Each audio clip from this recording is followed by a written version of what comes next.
সাথীগণ,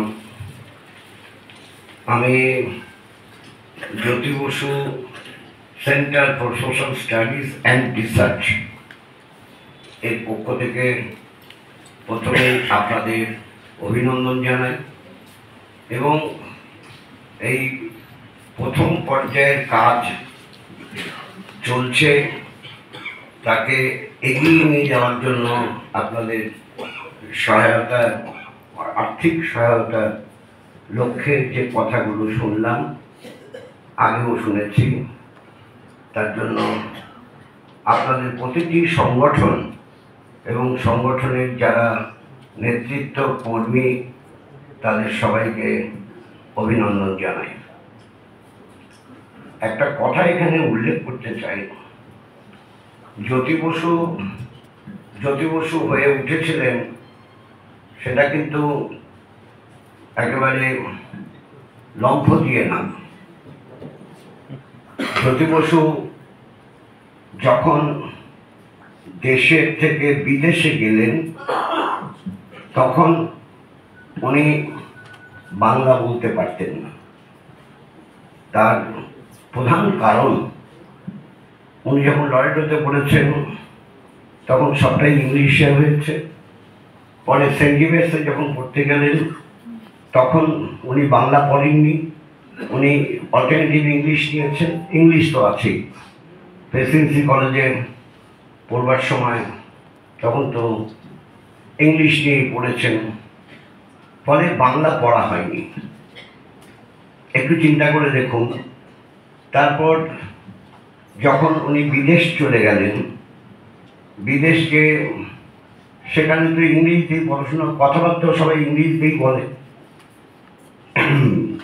এমনকি এটা যারা বেশি বয়স্ক মানুষ তারা হয়তো জানতে পারেন, বাকিরা জানেন না, দেশ স্বাধীন হওয়ার পর ইংরেজিতে লেখাপড়া জানা লোকেরা নিজেরা ইংরেজিতে কথা বলতেন। এটা অনেকের কাছে অবাক লাগবে, কারণ তার মানে তারা শিক্ষিত, এটা সমাজে প্রতিষ্ঠা করার জন্য। এটা আমি সাধারণ মানুষের কথা বলছি যারা ইংরেজি জানতেন। সেই জ্যোতি বসু বিদেশ থেকে ফেরত আসলেন। ফেরত এসে প্রথমে ওখান থেকেই সিপিজিবি থেকেই বলে দেওয়া হয়েছিল মুজফ্ফর সাহেবের সঙ্গে দেখা করেছেন। মুজফ্ফর সাহেবকে বললেন আমি শ্রমিক ফ্রন্টে কাজ করতে চাই। তো মুজফ্ফর আহমেদ তখন তার কাছে লোক চাইছিল বন্দরে, পোর্টে। তো জ্যোতিবাবুকে পোর্টে দিয়ে দিলেন এবং বললেন আমি অত কথাবার্তা দেখে বলে দেবো, আপনি দুদিন পরে পোর্টের অফিসে যাবেন। দুদিন পরে পোর্টের অফিসে গেছেন। তারপর ওনার কাজ দিচ্ছেন, কাজ করে দিচ্ছেন, কিন্তু নাবিকদের সঙ্গে ওনার কোনো দেখা সাক্ষাৎ হচ্ছে না। পোর্টের কাজে নাবিকদের সঙ্গে বা শ্রমিকদের সঙ্গে দেখা সাক্ষাৎ না হলে সেই ইন্টারাকশনের ক্ষেত্রে অসুবিধা ছিল। নাবিকরা খানিকটা চালিয়ে নিত, বেঙ্গলিশ বলার অভ্যেসটা হয়ে গেছিল তাদের। নাবিকরা সবটা ঠিক মতো না বলতে পারলেও বেঙ্গলিশ বলার অভ্যেসটা অনেকদিন ছিল। 47-এর পরে আমি নিজে দেখেছি অনেকে বেঙ্গলিশ বলতে, ইংরেজিও না বাংলাও না সেরকম। এটা কারণ যাই হোক, যদিও দেখছেন দিনের পর দিন যাচ্ছেন আর তাকে শুধু লিখতে হচ্ছে, চিঠিপত্র লিখতে হচ্ছে, ট্যাগ করে দিতে হচ্ছে। বললেন যে আমি কি করে শ্রমিক আর নাবিকদের সঙ্গে আমি কথাবার্তা বলবো। বলে সেটা তার জ্যোতিবাবুর যে নিড, উনি যেটা চাইছেন সেটা যারা তৎকালীন সময়ে পোর্টের কাজকর্ম করতেন অফিসে বসে, তারা বুঝতে পারেনি। ফিরে একদিন কাকাবাবুর সঙ্গে দেখা করেন, আবার দেখা করে বলেন ওখানে কিন্তু আমি শ্রমিক আন্দোলন শিখতে পারবো না। আমার ট্রেনিং যদি নিতে হয় তাহলে তো ইন্টারাকশন করতে হবে, ইন্টারাকশন করার তো কোনো সুযোগ নেই, আমাকে শুধু লিখতে হচ্ছে। আমাকে এমন কোনো শ্রমিক আন্দোলনের কাজ দিন যে কাজ আমি সরাসরি শ্রমিকদের সঙ্গে ইন্টারাকশন করার সুযোগ পাব। টাইম নিলেন কাকাবাবু, এটা উভয়ের কাছ থেকে শুনেছি, মুজফ্ফর সাহেবের কাছ থেকে শুনেছি, কাকাবুর কাছ থেকে, যদুবাবুর কাছ থেকেও শুনেছি। তারপর কাজ দেওয়া হলো তাকে আপনার ওই কাঁচরাপাড়া ওয়ার্কশপে, কাঁচরাপাড়া ওয়ার্কশপে, রেলওয়ে ওয়ার্কশপ, কাঁচরাপাড়া রেলওয়ে ওয়ার্কশপে কাজ করার সময় উনি খুশি, ইন্টারাকশনের সুযোগ আছে, কর্মচারীদের সঙ্গে কথা বলতে পারছেন, শ্রমিকদের সঙ্গে কথা বলতে পারছেন, কোনো অসুবিধা নেই। এবং ওখানে কিছুদিন কাজ করার পরই, ওখানে কথাবার্তা বলার পরই একটা সভা হয়েছিল। সেই সভাটা প্রথম জ্যোতিবাবুর আমাদের দেশের সভা। জ্যোতিবাবু এসেই কিন্তু পার্টি মেম্বারশিপটা পেয়ে গেছেন, কারণ ওখানে সিপিজিবির মেম্বার ছিলেন উনি, যেহেতু ইন্ডিয়ান মুসলিম তার সম্পাদক ছিলেন, সেই জন্য ওরা ওখানে তার মেম্বারশিপ দিয়েছিল। তারা চিঠি দিয়ে বলেছিল এখানে কমিউনিস্ট পার্টি অফ ইন্ডিয়ার সদস্যপদ গেলেই তুমি পেয়ে যাবে, এটা রজনীপ্রম দত্ত বলে দিয়েছিলেন। যাই হোক, যদুবাবু তারপর একটা সভা করলেন। সভাতে যদুবাবু তো শুনলেন একটু আগে যে অফিসে আসা আর এবং যাওয়ার সময়, এটা 60-এর দশকে হয়েছে এরকম, যে কত লোক দাঁড়িয়ে থাকতো দেখবার জন্য, আর কত লোক দেখবার জন্য দাঁড়িয়ে থাকতো। যদুবাবু প্রথম সভায় 37 জন ছিল, উপস্থিত ছিল 37 জন, অনলি 37। গেটে, কাঁচাপাড়া ওয়ার্কশপের গেটে উনি সভা করেছিলেন, যখন কাজকর্ম শেষ হয়ে গেল সমস্যায় পড়ে গেলেন। কীভাবে বলবেন, ইংরেজিতে বললে তো বুঝবে না, বাংলা তো বলতে পারছেন না, একটা মানে জগাখিচুড়ি, বেঙ্গলিশও না, জগাখিচুড়ি একটা কোনোভাবে চালিয়ে নিলেন। এটা অগ্নি পরীক্ষা হয়ে গেল। বাস্তব জীবনের অভিজ্ঞতার থেকেই মানুষ তো শেখে যে আমার তো বলতে হলে তো মুশকিল হয়ে যাবে। তখন তার বন্ধু ভূপেশ গুপ্ত তাকে সব বললেন। ভূপেশবাবু বহুদিন থেকেই তার বন্ধুত্ব, বলে বিলেতে যাওয়ার পরেই তার সঙ্গে বন্ধুত্ব হয়, তার আগে তার সঙ্গে বন্ধুত্ব ছিল। কারণ যদুবাবু তখন আগে তো পার্টির সঙ্গে কাজ করেননি তো। এবং ভূপেশ গুপ্ত বললেন, জ্যোতি চিন্তা নেই কোনো, এটা যদুবাবুর কাছ থেকে শোনা, চিন্তা নেই কোনো, হয়ে যাবে, তুমি তো বাংলা পড়তে পারো, বাংলা বলতে পারো না, তুমি তো অক্ষরগুলো জানো, পড়তে পারো, তা আমি তোমাকে বই দেব, গল্প দেব, উপন্যাস দেব, বাংলা পড়বে, পড়লে ঠিক তুমি পিক আপ করে নিতে পারবে। এবং তারপর তাই হলো। এবং দেখবেন বলবার সময় যদুবাবুর কথাগুলো কাটা হতো, কথা হতো, ফুল সেন্টেন্স কমপ্লিট হলো না, কিন্তু যদুবোস একই সঙ্গে লব্ধ ছিল বই পুস্তক। আরে বাবা, যা বই তাই তো পুস্তক, বই পুস্তক বলবে কি? সবসময় বলতেন বই পুস্তক, কলে কারখানায়, মানে মাঠে ময়দানে, এসব একসঙ্গে রিডিং করে বলতেন। এটা অন্য বক্তারা যেভাবে বলতেন তা কিন্তু না, যদুবাবুর এগুলো ছিল। সেই জ্যোতি বসু এখানে আসার পর অল্প সময়ের ব্যবধানে তিনি কিন্তু সংসদীয় রাজনীতিতে ঢুকলেন, এই রেলওয়ে ক্ষেত্র থেকে 1946 সালে। আজকে আমরা শূন্য আছি বিধানসভায়, কিন্তু 46 সালে আমরা 3 জন ছিলাম আমাদের, মানে কমিউনিস্টদের। এক জ্যোতি বসু রেলওয়ে ক্ষেত্র থেকে, আর 2 চা ক্ষেত্র থেকে কমরেড রতনলাল ব্রাহ্মণ, এবং কৃষি ক্ষেত্র থেকে কমরেড রূপনারায়ণ রায়, তিনি রংপুরের লোক। যা বঙ্গপ্রদেশের তো তারপর এই যে ঢুকলেন, তারপরে কিন্তু সংসদীয় রাজনীতি এবং সংসদ বহির্ভূত রাজনীতি সম্মিলন ঘটানোর ক্ষেত্রে তিনি যে ভূমিকা পালন করেছেন, সেটা সত্যিকারের ভারতের কমিউনিস্ট আন্দোলনের বা গণ আন্দোলনের ইতিহাস নিয়ে পর্যালোচনা করলে সবাইকে ভেতরে যেতেই হবে।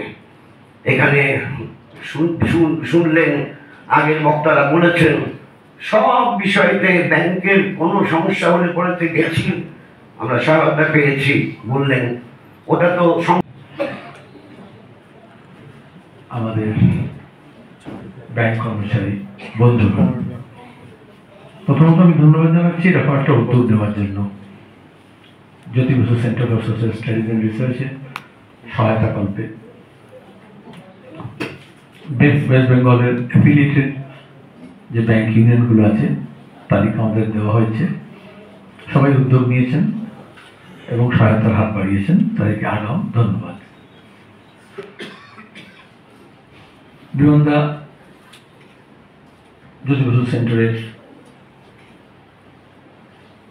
চেয়ারম্যান তিনি কিছু কথা বলেছেন, তার অভিজ্ঞতা থেকে বলেছেন এবং জ্যোতি বসু সেন্টারের কাজ কী হবে সেটা সম্পর্কে কিছুটা কথা বলেছেন।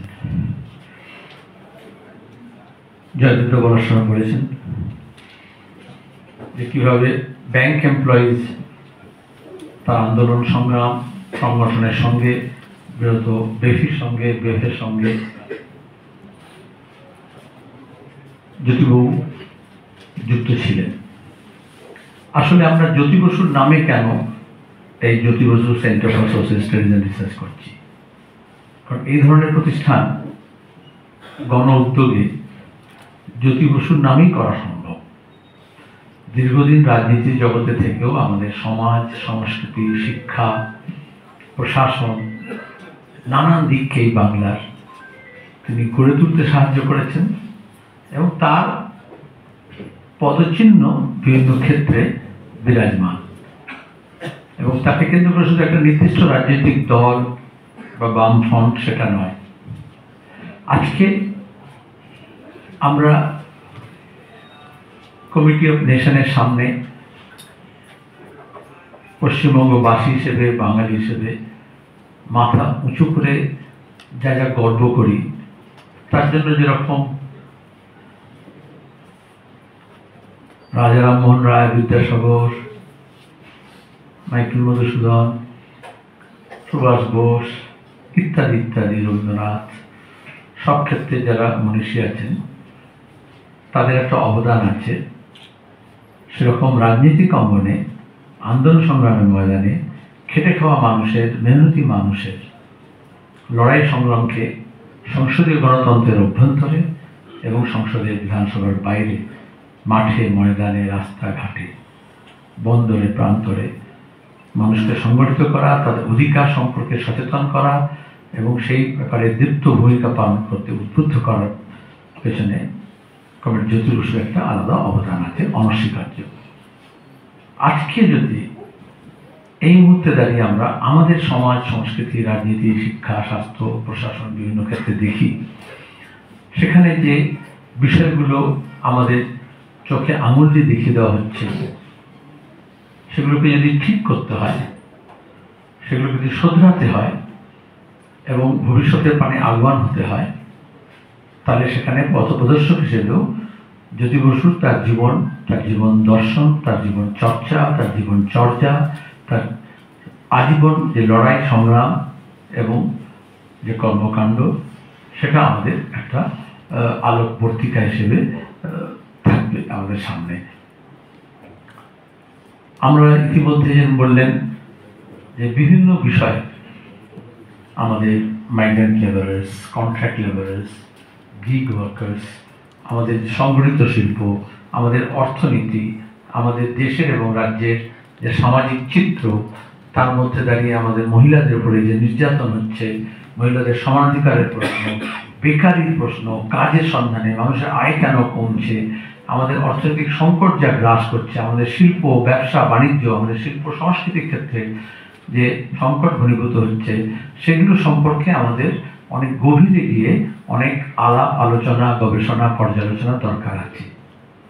এটাকে এক কথায় বললে থট লিডারশিপ প্রজেক্ট, যেখানে দাঁড়িয়ে আমরা শুধু আন্দোলন সংগ্রাম যারা করছি সেই আন্দোলন সংগ্রামের ভিত এবং তার লক্ষ্য, তার চলার পথ কে সুগম করার জন্য এই ধরনের আজকের দিনে ডেটাবেস, গবেষণাধর্মী সৃজনশীলতার মধ্য দিয়ে সত্যকে উদ্ঘাটিত করে সত্য প্রতিষ্ঠার জন্য যে লড়াই, সেই লড়াইয়ে এরকম একটা কেন্দ্রের প্রয়োজন আমাদের কাছে, আমাদের উপলব্ধির মধ্যে আসে। এবং যেটা সঠিক ছিল এটা বোঝা গেল নানান জনে সাহায্যের হাত বাড়িয়ে দিয়েছে। আজকে যেমন আপনারা করলেন, বিভিন্ন অ্যাফিলিয়েটেড ব্যাংকের এমপ্লয়িজ ইউনিয়ন, বিভিন্ন যে ম্যাচিং গ্রান্ট, এটা শব্দটা খুব ভালো লাগলো। যতটা আপনারা তুলে দেবেন বিভিন্ন অ্যাফিলিয়েটেড অর্গানাইজেশন, ততটাই ওয়েস্ট বেঙ্গল তারাও ততটা দেবে। এবং এই করেই আজকে দ্বিগুণ করা হলো, 11,64,000, 10 লক্ষের লক্ষ্যমাত্রা ছিল, তাকে আপনারা ছাপিয়ে তুলেছেন এবং এটা সর্বক্ষেত্রে পরিলক্ষিত হচ্ছে। আজকের দিনটা আপনারা বেছে নিয়েছেন। কারণ রবীন্দ্রবাসে থাকার কথা ছিল, তিনি বিশেষ করে থাকতে পারলেন না, আমাকে সকালে জানালেন, জানালাম পারিবারিক কারণে তাকে ব্যাঙ্গালোরে চলে যেতে হয়েছে। তিনি এই যেমন বিমানদার চেয়ারম্যান, রবীন্দ্রের সেক্রেটারি, সেখানে এই সময়ে যে কাজগুলো আমরা করেছি সেক্ষেত্রেও দৃষ্টান্ত স্থাপন করা গেছে।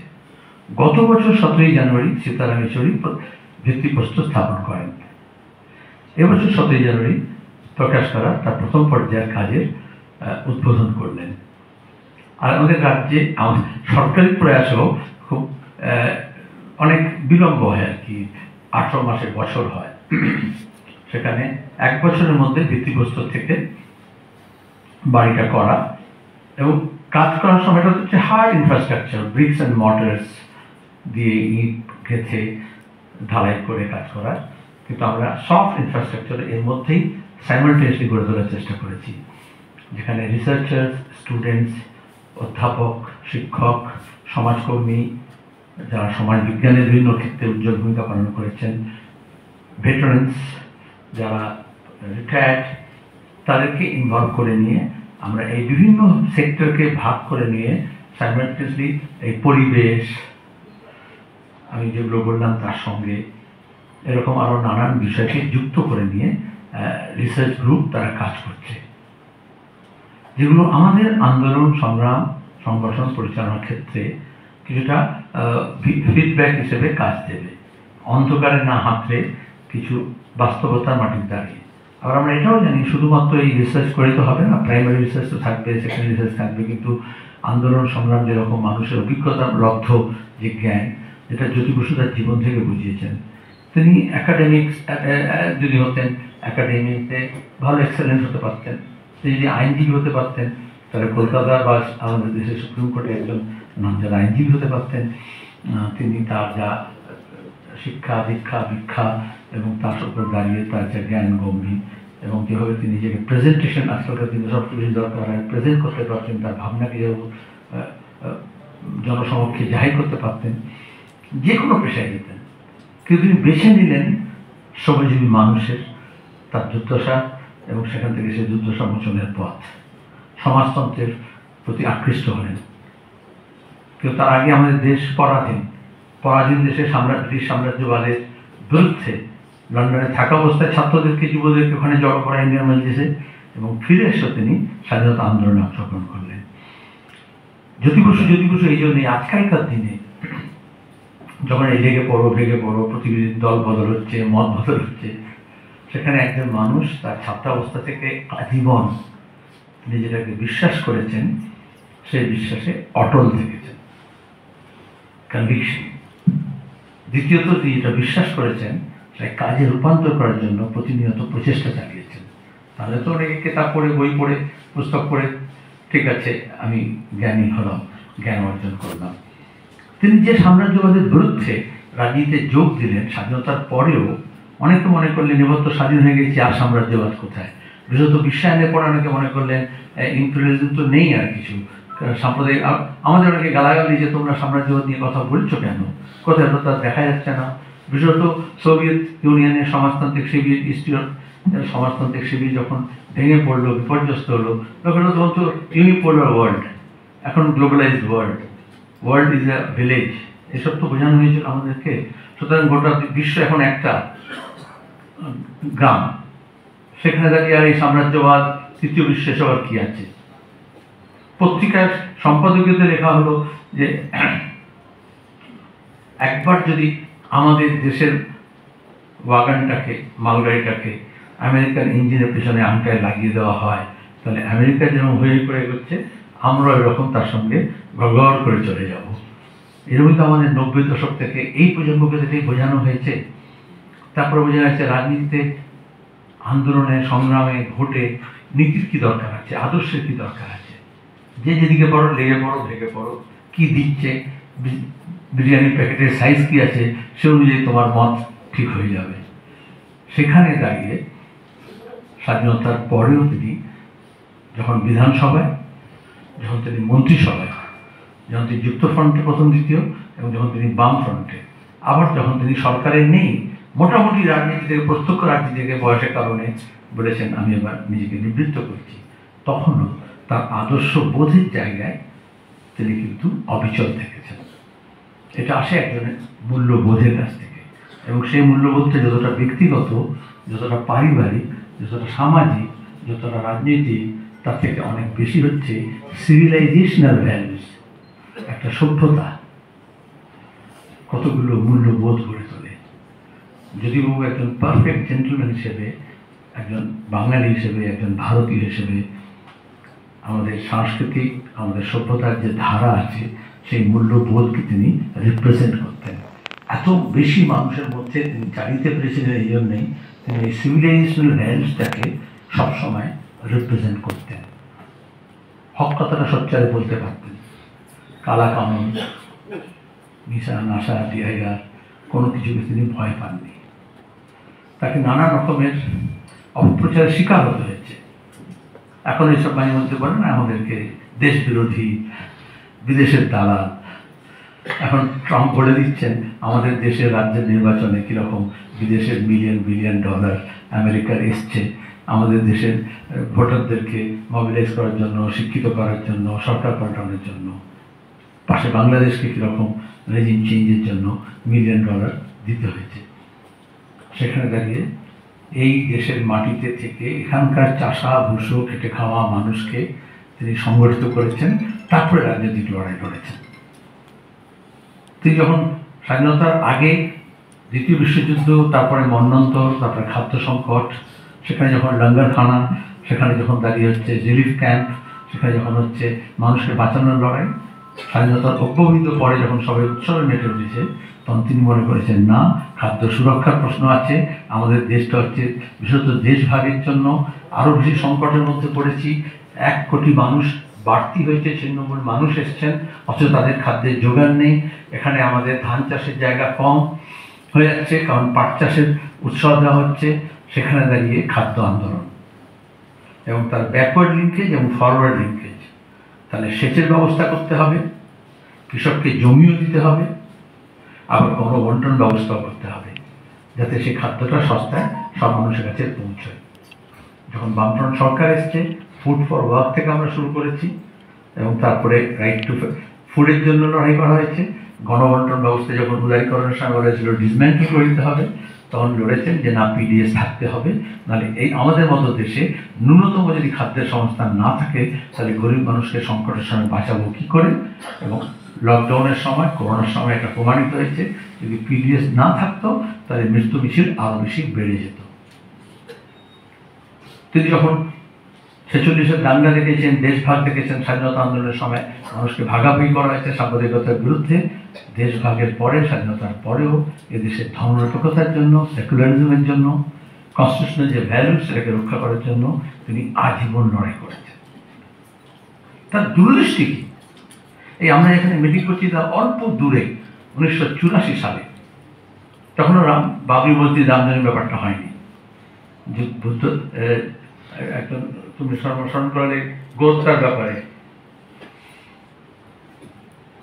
তখন সাধু সন্ন্যাসীরা, তখন প্রথম বিশ্ব হিন্দু পরিষদ, অনেক বেশি নামও শোনেনি অনেকে, ইন্দ্রপ্রস্থ বিশ্ব হিন্দু পরিষদ থেকে আস্তে আস্তে গোটা দেশে বিশ্ব হিন্দু পরিষদ হয়ে উঠেছে। তারা একাত্মতায় যজ্ঞ করেছিল।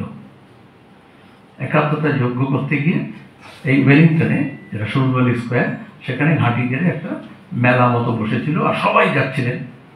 ওরা জ্যোতিবাবুর কাছে গেলেন যে আপনি আসুন, আমরা গোটা দেশে যাচ্ছি, হচ্ছে যাত্রা করছি। যাত্রা মানে আমাদের থিয়েটার নয় আর কি, কি বললাম, ক্যারাভ্যান, পদযাত্রা নয়, গাড়ি টাড়ি নিয়ে সব আজকাল যেরকম হয় আর কি, হ্যাঁ ক্যারাভ্যান দিয়ে আর কি, হ্যাঁ হ্যাঁ, এই যে রথযাত্রা যেরকম হয় আর কি, তখন রথযাত্রা চালু হয়নি। তো একাত্মতায় যজ্ঞ, আমরা বিভিন্ন জায়গায় গিয়ে যজ্ঞ করছি, তারপরে হরিদ্বারে গিয়ে একদম শেষ করবো। এখন এই কুম্ভ মেলার জন্য বলছি, অর্থাৎ ধর্মীয় একটা আবেগ।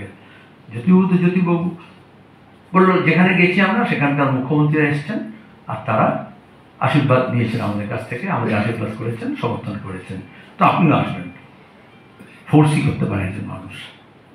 বললেন আপনারা কী করছেন, যোগ্যটা কী করা হয়? বলে না, আমরা গঙ্গা জল নিয়ে বেরিয়েছি, বিভিন্ন জায়গায় গঙ্গা জল ছেড়াচ্ছি যাতে দাঁড়িয়ে দেশে ঐক্য হয়, দেশ ঐক্য হয়, একাত্ম হয়। আসলে এই শ্যামাপ্রসাদ আমাদের কি বলে দীনদয়াল উপাধ্যায়ের, ওটা হচ্ছে একটা দর্শন আর কি, জনসংঘে যে দীনদয়াল উপাধ্যায় আর্যদের, তার একটা দর্শন, যাকে আমরা একাত্ম করছি গোটা দেশটাকে। এখন যেটা বলছে না, এক ভোট, এক দেশ, এক ট্যাক্স, এসব যে হচ্ছে, তো ওইটাই একাত্মতায় যজ্ঞ করছি। তো বললেন তাতে কি হবে? বলে সব গোটা দেশ ঐক্যবদ্ধ হবে, সব জায়গায় আমরা যজ্ঞ করে পান। তো সে বছর মধ্যপ্রদেশে অনেক খরা হয়েছিল। জ্যোতিবাবু বললেন আচ্ছা, যখন খরা হয়, বৃষ্টি হয় না, যখন অনাহারে মানুষ মারা যাচ্ছে, তখন আপনারা যজ্ঞ করে নিয়ে গিয়ে গঙ্গা জল ছিটলেন কেন? তাহলে তো ওখানে ফসল ফলতো এবং মানুষ তো মারা যেত না, এত অনাহার হতো না, এত খাদ্যাভাব হতো না। ওরা তো খেপে বেরিয়ে চলে আসলো। আনন্দবাজার পত্রিকা এডিটোরিয়াল লিখেছিল, এটা জ্যোতি বসুর দম্ভ। ওইখানে জানলাম আমি যে গোটা দেশে যেখানে গেছে সেখানকার মুখ্যমন্ত্রীরা গিয়ে আশীর্বাদ নিয়েছেন। যখন দিল্লি হরিদ্বারে যাবে তখন প্রধানমন্ত্রী ইন্দিরা গান্ধী সেখানে গিয়ে উপস্থিত হবেন। অথচ জ্যোতি বসুর কত দম্ভ, উনি ওয়েলিংটন রাইটার্স থেকে বেরোবার পথে ওয়েলিংটনে সাধু বাবাদের ওই মঞ্চে গেলেন না। এর হচ্ছে leader. Say down the line ইতিহাসে 20 বছর, 25 বছর পরে, 30 বছর পরে কি হতে যাচ্ছে, তার 1 বছর পরে রাম জন্মভূমি মুক্তি মোর্চা ওরা করলেন, তারপরে এসব বাবরি মসজিদ অ্যাকশন কমিটি তৈরি হলো, তারপরে দেশ ভাগের চেষ্টা হলো, তারপরে যখন 92 হলো উনি বলতে পারলেন আসছে বর্বর। এখন আমরা বুঝতে পারছি বোল্ডোজার পলিটিক্স দেখে। এটা হচ্ছে একজন লিডার, মানে হচ্ছে সে 20 বছর, 25 বছর, 30 বছর কি ম্যানিফেস্টেড হতে যাচ্ছে, ইমার্জিং সিনারিও কি, আমরা এখন ফেস ভ্যালুতে নিয়ে, যেটা আজকে ঘটছে খবরে খবরে এই মুহূর্তে টিভিতে যেটা বলছে, কিন্তু তার ইমপ্লিকেশনস কী, আনফোল্ডিং স্টোরিজ কী, তার অভিজ্ঞতা থেকে তিনি বুঝেছিলেন। এবং এই জন্যই আজীবন শুধু সাম্প্রদায়িকতার বিরোধী ছিলেন তা নয়। যখন শিখ বিরোধী দাঙ্গা হয়ে যাওয়ার চেষ্টা করেছে ইন্দিরা গান্ধী হত্যার পরে, যেমন বাবরি মসজিদ ভাঙার পরে যখন গোটা দেশে দাঙ্গা হয়েছে, তিনি হি স্টুড লাইক আ রক। এবং আমার নিজের ব্যক্তিগত অভিজ্ঞতা আছে, টাওয়ারিং ফিগার, যে কীভাবে অ্যাডমিনিস্ট্রেশনকে তিনি পরিচালনা করেছিলেন মানুষকে নিরাপত্তা দেওয়ার জন্য, দেশটাকে এবং রাজ্যটাকে বাঁচানোর জন্য। আজও সেটা মনে করে। আমি একটা উদাহরণ না বলে পাচ্ছি না, পার্সোনাল উদাহরণ। যখন 1990-তে আমি প্রথম রাজ্যসভা মেম্বার হলাম, আর সেই বছরই প্রথম রথযাত্রা হলো তার বাণিজ্যের প্রথম। তো সব জায়গায় জয়পুর, কানপুর, আগ্রা, হায়দ্রাবাদ, বিভিন্ন জায়গায় দাঙ্গা হচ্ছে, ট্রেন কমিউনাল রাইটসের। তো আমাদের দেশের বিভিন্ন ভালো জায়গাগুলো, টুরিস্ট স্পটগুলো আমি প্রথম রাজ্যসভা এমপি হয়ে যাওয়ার সুযোগ পেয়েছি, এবং সেগুলো সব কটা কারফিউতে গেছি আর কি। কারফিউ হচ্ছে, দাঙ্গা হয়েছে, পার্টির নির্দেশে সেসব জায়গায় গেছি। তো হায়দ্রাবাদে গেছি, আমি যখন গেলাম আমাদের মটর হনুমন্ত রাও ছিলেন, উনি বললেন যে দেখো পুলিশ এখন আর নেই, 4টে থানাকে মিলিটারির হাতে দিয়ে দেওয়া হয়েছে, আর মিলিটারি বলেছে কোনো ডেলিগেশন যাবে না। আমাকে খবর দিয়েছিল, আমি গিয়েছিলাম। আমরা এত দূর থেকে গেলাম, কলকাতা থেকে যেতে পারবো না, তো একটু মিলিটারির সঙ্গে কথা বলবো, ওরা কারোর সঙ্গে কথা বলছে না। আমি তো নতুন নতুন এমপি মানে বিশাল ব্যাপার মনে করতাম নিজেকে। আমি ঠিক আছে বলুন না, ফোন লাগান, কাউকে বলুন ফোন লাগাতে, আমি কথা বলবো। তো যাই ওরা একটা ফোন লাগালো, যে থানায় ক্যাম্প করেছিল আমি, তো একজন মেজর বললো, আমি কার দায়িত্বে কাগজে পড়েছিলাম, সেখানকার কাগজে একজন পাঞ্জাবি শিখ মেজর জেনারেল তার দায়িত্বে আছে ওটা, হায়দ্রাবাদের ওই অংশটা দাঙ্গা বিধ্বস্ত দায়িত্ব। আমি নিজেকে খুব, যখনই মনে করি আমি নিজেকে খুব মানে ছোট মনে করি এই কথাটার মধ্যে দাঁড়িয়ে আর কি।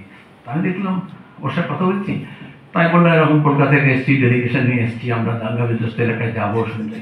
বললো না না, আমি সব বন্ধ করে দিয়েছি, এসব পলিটিশিয়ানরা এসে দাঙ্গা হাঙ্গামা লাগায়, উস্কানি দেয়, আমরা শান্তি বজায় রাখার চেষ্টা করছি, আমি কোনো পলিটিশিয়ানকে একটা ঢুকতে দিচ্ছি না। ভাই আপনি কোথেকে এসেছেন? আমি কলকাতায়। কলকাতা? কোন পার্টি? এখন সদাজি তো কোনো পাঞ্জাবি টোলে হয়ে যাচ্ছে, হরকিষেণ সিং সুরজিৎ কা পার্টি। আমি নিজেকে বলছি ছোটো মনে করছি না, এই এটাকে সব কমিউনিজম বলে আর কি। তাহলে আমি মনে করলাম ওকে আমি যদি বলি সুরজিৎ বলবে তাহলে ওকে হবে। ও বললো আপ সিধা সিধি বলিয়ে না, জ্যোতি বাসু কা পার্টি। এক ধাপ পড়া আমাকে তাদের। এবং তারপরে বললো বলে পলিটিশিয়ানদের অনেক গাল দিল, ওখানকার স্থানীয় চেন্নারেড্ডি সরকার ছিল তাকে গাল দিল, দিয়ে বললো এরা সব আগুন লাগায় আর আমাদের ফৌজকে নামায় আগুন নেভানোর জন্য। কিন্তু আপনি কলকাতা থেকে এসেছেন, জ্যোতি বসু জায়গা থেকে এসেছেন, আপনাকে আমি অ্যালাউ করবো, সাংবাদিক বেশি আনবেন না, ফটোগ্রাফার আনবেন না, দুইজন এবার মোটর অভিনেত্রা আছে, রাজ্যসভা মেম্বার আমার সঙ্গে আরেকজন এখানকার, আর দুজন কাউন্সিলর আছে। বললে আসুন, রিপোর্টার যদি না নিয়ে যায় তাহলে আমি কলকাতায় কে রিপোর্ট করবে? একটা তো একজন রিপোর্টার নিয়ে যেতে হবে। জ্যোতি বসু পাঠিয়েছেন আমাকে এখানকার খবরে কী হয়েছিল দেখা যায়, আমি তো নোট নিতে পারবো না, একজন রিপোর্টার যাবে। তো একজন রিপোর্টার ওখানকার পার্টির যে প্রজাশক্তি রিপোর্টার ফটোগ্রাফারকে নিয়ে আমি গেলাম, খুব খাতির করলো। আমি এটা এত খাতির করছে কেন? বললে ভাই না, ইয়াং, প্রথম আর্মিতে জয়েন করেছি, আমার ফার্স্ট পোস্টিং ছিল ফোর্ট উইলিয়ামে, আর সেই বছরই 84 ইন্দিরা গান্ধী হত্যা, তারপরে দেশব্যাপী দাঙ্গার খবর দেখছিলাম। তো আমি নিজের চোখের সামনে দেখেছি Jyoti Basu was a saint, not a leader. Army officer বলছে, আমি এখনো বললাম গায়ের লোক, প্রথম আমার জীবনে জ্যোতি বসুর সঙ্গে রাজনীতি করি এবং তার আদর্শে বিশ্বাস করি বলে নিজের গর্ববোধ হলো। এবং তারপরে যা দেখেছি সব বললো, আমাদের আগে পিছিয়ে দুটো আর্মিকে আরও দিল, সব ঘুরে দেখা বলে তারপরে নিজে আর্মি ম্যানদের বলছে যখন ফিরে এসেছি, देखो ये देश में सारा सब राजनीतिक पॉलिटिशियंस आग लगाता है, सिर्फ ये जो इनका जो ज्योति बसु का पार्टी है ना, ये आग बुझाने वाला पार्टी है। এটা একজন মানুষ কয়েকটা বক্তৃতা করলে হয় না, সারা জীবন হিন্দি में बोलता है जी कर सिखाते हैं कि কোন পথে হাঁটতে হয়, কোন পথে চলতে হয়। সেরকম শ্রমজীবী মানুষের আন্দোলন, লড়াই, সংগ্রামের প্রশ্ন। তিনি শ্রমিক সংগঠন করেছেন, বন্দরে করেছেন, রেলে করেছেন, ঝুট মিলের সামনে করেছেন, আর ক্ষমতার শীর্ষে যখন আছেন তখনও দাঁড়িয়ে শ্রমজীবী মানুষের লড়াইয়ের পক্ষে দাঁড়িয়েছেন। গোটা দেশের মধ্যে যে কোনো কালা কানুন এসছে তিনি বুক চিতিয়ে বলেছেন এ রাজ্যে এই কালা কানুন প্রয়োগ হবে না। স্ট্রাইক যখন করবে শ্রমজীবী মানুষ, আসলে কি আমাদের প্রশাসন, শ্রমজীবী মানুষ, ইউনিয়নাইজড ওয়ার্কার্স আর মালিক, অ্যাডমিনিস্ট্রেশন, এই তো তিনটে পক্ষ থাকে। সেখানে দাঁড়িয়ে জ্যোতি বসুর নেতৃত্বে সরকার মানে প্রথম দেখালেন যে এই ট্রাইপার্টাইটের মধ্যে অ্যাডমিনিস্ট্রেশন আর ইউনিয়ন, এটা দুটো মিলে দুই হয়ে যায় আর মালিক পক্ষ এক হয়ে যায়। আমরা যে কোনো লড়াইয়ে দুই একে হারব না দুই একে জিতব, সেটা নির্ভর করে জ্যোতি বসুর ইডিওলজি, জ্যোতি বসুর পলিটিক্স, জ্যোতি বসুর ট্যাকটিক্স, জ্যোতি বসুর স্কিল আমাদের শিখিয়েছে। যারা খেটে খাওয়া মানুষের লড়াই করি তাদেরকে কীভাবে এই বুর্জোয়া সিস্টেমের মধ্যে দাঁড়িয়েও, এই পার্লামেন্টারি ডেমোক্রেসির মধ্যে দাঁড়িয়েও নিজের বন্ধুকে বাড়াতে হয়। আর এই জন্যই আজকে উল্টো দিক থেকে তাই যাতে আমরা 3-0 হারি, সেজন্য সংগঠিত ইউনিয়নকে ভেঙে দেওয়ার চেষ্টা করছে, ইউনিয়ন অফিসগুলো দখল করে, ইউনিয়নকে ডিমোরালাইজ করার চেষ্টা করে, আর অন্যদিকে মালিক এবং প্রশাসন পাশাপাশি দাঁড়িয়ে যায় এবং দালাল ইউনিয়ন তৈরি করে। এই জন্যই জ্যোতি বসু সেন্টার আমাদের আগামী দিনে চলার পথে জ্যোতি বসু নেই, কিন্তু তার শেখানো পথ, এবং সেই পথে যাতে আমরা টর্চ লাইট হিসেবে ব্যবহার করে নিয়ে তার আদর্শকে, আমাদের যে সমস্যা তাকে বিশ্লেষণ করা, আজকের মতো যুগোপযোগী ব্যবস্থা নেওয়ার জন্য এবং আপডেশন করতে পারি, তার সঙ্গে তার ক্রিয়েটিভ প্রয়োগ করতে পারি, সে কাজে জ্যোতি বসু সেন্টার একটা বড় ভূমিকা পালন করবে। আর তাকে গড়ে তুলতে আপনারা একটা বড় ভূমিকা পালন করেছেন। আপনার সবাইকে ধন্যবাদ। যাবে, কিন্তু আমরা Jyoti Basu centre for social studies and রিসার্চের পক্ষ থেকে আগামীকাল 6 মার্চ থেকে 20 মার্চ পর্যন্ত এক পক্ষ ধরে আমরা অর্থ সংগ্রহ করব। কারণ আমাদের 6তলা বাড়ির ওই দোতলা কমপ্লিট হওয়ার পর 3তলার এটা বিমগুলো লাগানো হয়েছে, কিন্তু হয়নি। ঢালাইটা হবে এবং তারপর তো দেওয়ালও দিতে হবে। সেই কাজটা আমরা অতি দ্রুত করতে চাই, বর্ষার আগেই সব কাজটা কমপ্লিট করে আবার আমরা তুলে ফেলতে চাই। সেই জন্য অর্থের আমাদের প্রয়োজন আছে। তাই আমরা এক পক্ষ জুড়ে সারা রাজ্যে অর্থ সংগ্রহের অভিযানে আমরা ব্রতী হব। সেই খবরটাও আপনাদের জানিয়ে দিলাম। ধন্যবাদ।